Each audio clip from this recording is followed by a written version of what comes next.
the Austrian School of Economics treat savings differently than other schools of economic thought? Definitely, it's one of the key differences between the various economic schools of economic thought in the world. Savings is key. It's the most important thing in the economic system because with savings you can finance production, and with more production you have a greater abundance of consumer goods in the future, which means we're richer. So we are more wealthier. Actually, Adam Smith, of course, wrote his book about the wealth of nations. Why is one country rich or wealthy, and why is another country not rich and wealthy? And the answer, according to the Austrians at least, is savings, because with savings, with not consuming, you can actually finance production for future goods, and as such be richer in the future. However, Keynes, especially Keynes, but also other economic schools, have turned the concept of savings upside down, which means that not anymore savings are what drives economic growth or an increase in wealth, but rather consumption.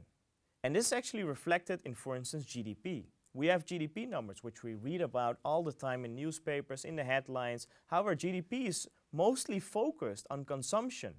So it appears as if more consumption gets or increases economic growth, while in reality, as we know through the Austrian theory, it's rather savings that produce future wealth and not consumption. So what do you think would be a good policy to incentivize savings in the economy? Well, we have different examples in different countries. In Europe, the model pay-as-you-go is the most popular model, which means that, for instance, when we're saving for our pensions, the Netherlands is maybe a little bit different than other European countries, but most of the money we get out of pensions is actually paid for right now by other people working at this very moment.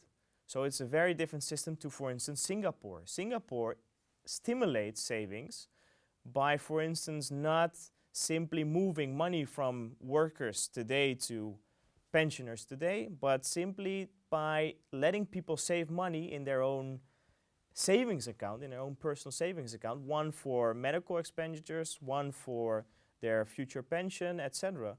And that tends to create a lot of economic growth down the line, because all those savings are needed in the end to finance production and to finance future wealth. Thank you. Okay, thank you.